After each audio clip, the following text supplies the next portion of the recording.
Hello friends, आप सभी का कुक विद पीहू में फिर से एक बार स्वागत। तो गाइज आज मैं आपके साथ शेयर करने जा रही हूँ सिंपल ब्लैक फॉरेस्ट केक की रेसिपी।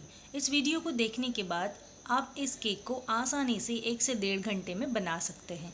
इसे बनाने के लिए ना ज़्यादा समय लगेगा और ना ही ज़्यादा इंग्रेडिएंट। इतना ज़्यादा सिंपल ये केक बनता है जिसे देखने के बाद हर कोई बना सकता है, वो भी बहुत ही कम समय में। तो चलिए शुरू करते हैं। मैं यूज़ कर रही हूँ vanilla cake premix. Vanilla cake premix से हम कोई भी फ्लेवर का केक बना सकते हैं। सबसे पहले एक बाउल में मैं ले रही हूँ 2 कप केक प्रेमिक्स। तो ये जो कप है ये है 120 ml का। इसी कप की मेज़रमेंट से मैं यूज़ कर रही हूँ 2 cup cake premix. 2 cup cake premix से हम आसानी से आधे किलो से थोड़ा ज़्यादा केक बना सकते हैं। इसमें डाल देंगे चुटकी भर नमक। इन ड्राई इंग्रेडिएंट को सबसे पहले विस्कर की मदद से अच्छी तरह से विस्क कर लेना है। इसे मिक्स हो जाने के बाद अब इसमें डाल देंगे पानी। जिस कप से हमने केक प्रीमिक्स लिया था उसी कप से मैंने 1 कप पानी इसमें मिला दिया है। इसे एक ही डायरेक्शन में हमें विस्कर से मिक्स कर लेना है। अब जाएगा इसमें आधा कप से थोड़ा कम पानी। इसी के साथ मैं यूज़ कर रही हूँ कुकिंग ऑयल। तो कुकिंग ऑयल हम यूज़ करेंगे 1/4 कप से थोड़ा कम। ये जो कप है, आप इस कप को देख रहे हो, इस पे लिखा है 1/4 कप। तो ये 1/4 कप की मेज़रमेंट से मैंने थोड़ा कम ऑयल यूज़ किया है, मतलब 30 ml करीब ये ऑयल है।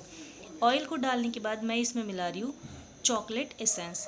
हम ब्लैक फॉरेस्ट केक बना रहे हैं तो इसमें हम चॉकलेट एसेंस डालेंगे करीब 5 से 6 ड्रॉप और इसे वापस मिक्स करेंगे। केक बैटर को कभी भी मिक्स करते समय हमें एक ही डायरेक्शन में कट एंड फोल्ड मेथड में मिक्स करना है। आप चाहे तो इसे स्पैचुला से मिक्स कीजिए या फिर विस्कर से मिक्स कीजिए। तो ये हमारा फ्लोइंग कंसिस्टेंसी का केक बैटर बनके तैयार है। इससे ज़्यादा इसमें कोई भी इंग्रेडिएंट नहीं चाहिए। तो बैटर हमारा तैयार है। अब हम इसे फटाफट से पोर कर लेंगे केक टिन में। तो मैंने यूज़ किया है सिंपल कुकर का टिन, जिसको मैंने बटर पेपर लगाकर ग्रीस कर लिया। इस केक बैटर को टिन में पोर कर लिया। पोर करने के लिए हम यूज़ करेंगे स्पैचुला। स्पैचुला की मदद से इसके ऊपर की परत को हम अच्छे से इक्वल कर लेंगे। 2 से 3 बार इस टीन को टैप कर लेंगे। उसके बाद हमें इसे बेक करना है। आप चाहे तो ओवन में बेक कीजिए या फिर नॉर्मल कढ़ाई में। तो मैं इसे बेक कर रही हूँ कढ़ाई में करीब 35 से 40 मिनट तक। बेक करते समय हम इस केक को 20 मिनट के बाद टूथपिक की मदद से चेक कर सकते हैं। तो फ्रेंड्स, मैंने इसे नॉर्मल कढ़ाई में 40 मिनट तक लो फ्लेम पर बेक कर लिया है। तो केक हमारा बेक हो चुका है। सबसे पहले तो इसे अच्छे से ठंडा होने देंगे, उसके बाद इसके एजेस को लूज़ करेंगे। उसके बाद हम इसे एक प्लेट में डीमोल्ड कर लेते हैं। तो इस टीन को हटा देंगे। आप देख सकते हैं केक हमारा अच्छे से बेक हो चुका है। हमने बटर पेपर हटा दिया। इसके नीचे की परत को हम कट कर लेंगे और इसे हटा देंगे। इस तरह का केक अगर आपका बेक होता है तो समझ लीजिएगा कि वो केक जला नहीं है, परफेक्टली बेक हुआ है। तो हमने इसे हटा दिया। अब हम इस केक को 3 इक्वल पार्ट में कट करेंगे, मतलब हमें इसे 3 लेयर बनाना है। इसे कट करने के लिए आप चाहे तो नाइफ़ का इस्तेमाल कर सकते हैं या फिर ब्रेड कटर का, और आप चाहे तो इसे थ्रेड से भी कट कर सकते हैं। जैसे भी आपको आसान लगे आप उसे इसे कट कर लीजिए। तो मैंने इसे 3 इक्वल पार्ट में, मतलब 3 लेयर में कट कर लिया है। इसे कट हो जाने के बाद हमें इस केक को अच्छी तरह से शुगर सिरप लगाकर सोक कर लेना है। शुगर सिरप लगाने के बाद हम इसको कम से कम 10 से 15 मिनट तक ऐसे ही छोड़ देना है। केक बेक हो जाने के बाद आप इसे गर्मा गर्म ही डीमोल्ड नहीं करना है। आप चाहे तो 10 मिनट के लिए फ्रिज में रख सकते हैं। उसके बाद इसे हमें शुगर सिरप लगाकर 10 मिनट के लिए रूम टेम्परेचर पर छोड़ देना है। शुगर सिरप हमें बहुत ज़्यादा भी नहीं लगाना है जिससे हमारा केक पैची सा हो जाए। इसके ऊपर की जो परत है हम इसको कट करके इक्वल शेप दे देंगे। और अब हमने ले लिया है बोर्ड, जो कि हमारा केक बोर्ड होता है। इसके ऊपर हम हल्का सा क्रीम लगा लेंगे जिस पे हम बेस रखेंगे। क्रीम लगाने से हमारा बेस जो है वो हिलेगा नहीं। तो सबसे बीच में जो लेयर होती है उस लेयर को हमें सबसे नीचे रखना है। उसके बाद इसके ऊपर हम क्रीम अप्लाई करेंगे। तो ये हम कर रहे हैं क्रम्स कोटिंग, मतलब तीनों लेयर को हम अच्छी तरह से एडजस्ट कर लेंगे। सबसे ऊपर की जो लेयर होगी, मतलब कि सबसे ऊपर का केक बेस का जो पार्ट हमने कट कर लिया था उसको हमें बीच में लगाना है। उसके बाद उसके ऊपर हमें क्रीम अप्लाई करना है और सबसे लास्ट का जो भी केक बेस रहेगा उसको हमें टॉप पे रखना है और उसके ऊपर वापस से हमें क्रीम अप्लाई करना है। तो अब हम इसकी आइसिंग कर लेंगे। आइसिंग हो जाने के बाद हमें इस केक को कम से कम आधे से 1 घंटे के लिए फ्रिज में रख देना है, जिससे क्या होगा, शुगर सिरप और ये आइसिंग अच्छी तरह से सेट हो जाएगी। तो हमारा केक जो है बहुत ही ज़्यादा सॉफ्ट। तो हमने इस केक की क्रम्स कोटिंग कर ली है और अब हम इसकी आइसिंग करेंगे। क्रम्स कोटिंग और आइसिंग करने के लिए हमें ज़रूरत होती है एंकल स्पैचुला या फिर पैलेट नाइफ़ की। और अगर आपके पास एंकल स्पैचुला या फिर पैलेट नाइफ़ ये दोनों चीज़ें नहीं है तो आप इसकी आइसिंग करने के लिए नॉर्मल बच्चों की जो स्केल होती है ना स्टील की, उसका इस्तेमाल कर सकते हैं, जिससे आपकी आइसिंग भी बहुत अच्छी तरह से बन जाएगी। और इसको हम ऊपर की ओर से भी अच्छी तरह से इक्वल और प्लेन कर लेंगे।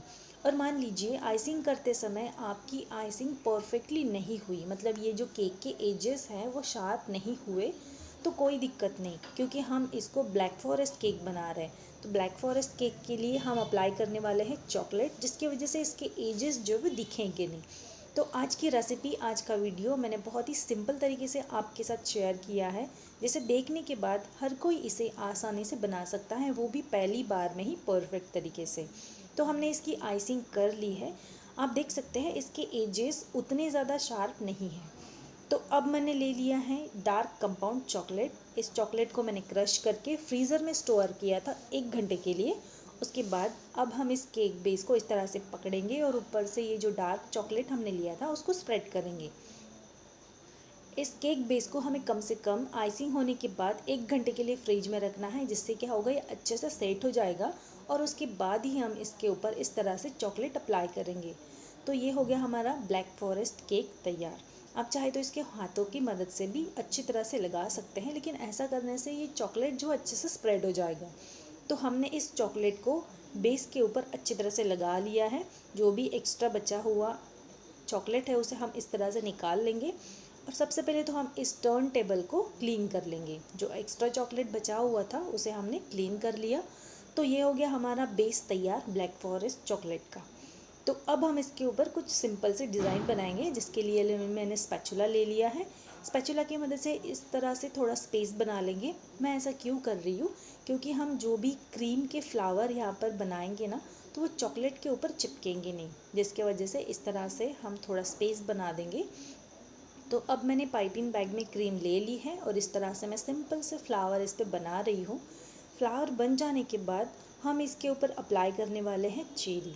अगर आपके पास चेरी है तो आप चेरी अप्लाई कीजिए, नहीं है तो आप नॉर्मली जाम जो होता है ना, ब्रेड और जाम जिसे हम खाते हैं, वो भी इसके ऊपर डेकोरेट कर सकते हैं। उसी नोज़ल की मदद से केक बेस के नीचे जो बोर्ड के पास छोटी सी स्पेस होती है ना, वहाँ पे हम सिंपल सा डिज़ाइन बना लेंगे। अगर आपके पास स्पेस है तो आप इस तरह से डिज़ाइन बनाइए, और अगर नहीं है तो डिज़ाइन नहीं भी बनाई तो भी चलेगा, क्योंकि हमने इस केक को पूरा डार्क कंपाउंड चॉकलेट से अप्लाई किया है, मतलब पूरा कवर कर लिया है। तो मैं इसके ऊपर चेरी डेकोरेट कर रही हूँ। तो मैंने इसको चेरी से अच्छे से डेकोरेट कर लिया। तो मेरे पास कुछ गोल्डन और वाइट पर्ल्स थे जो मैं इसके ऊपर अच्छे से स्प्रेड कर रही हूँ। और अब मैं यूज़ कर रही हूँ चॉकलेट स्टिक, जो बच्चों को काफ़ी ज़्यादा पसंद होती है, और ब्लैक फॉरेस्ट पे ये जो स्टिक है वो अच्छी दिखेगी। तो मैंने इसको कट करके क्रॉस शेप में इसको यहाँ पर फिक्स कर लिया है। अब मैं दूसरी चॉकलेट स्टिक इस तरह से इसके ऊपर डेकोरेट कर रही हूँ। तो लीजिए, बन गया हमारा बहुत ही ज़्यादा सिंपल, टेस्टी, यम्मी और बहुत ही कम इंग्रेडिएंट, कम समय वाला ब्लैक फॉरेस्ट केक तैयार, वो भी आसानी से घर पर। तो मैं आपको इसको कट करके भी दिखा देती हूँ ये कितना ज़्यादा सॉफ्ट बना है। तो आप देख सकते हैं आसानी से कट हो गया। और आप इसके अंदर की 3 लेयर देखिएगा, जो इतनी ज़्यादा शार्प दिखेंगी, बहुत ही बढ़िया, जैसे हम बेकरी से लाते हैं ना, बिल्कुल वैसा ही, बहुत ही ज़्यादा सॉफ्ट और टेस्टी। आप इस चॉकलेट के जगह दूसरा कोई भी चॉकलेट अप्लाई कर सकते हैं, अगर आपके पास डार्क कंपाउंड नहीं है तो, मतलब जैसे डेयरी मिल्क वगैरह होता है, वो भी चॉकलेट अप्लाई कर सकते हैं। तो फ्रेंड्स, ये रेसिपी पसंद आया हो तो वीडियो को लाइक, शेयर, सब्सक्राइब ज़रूर करना। Thanks for watching.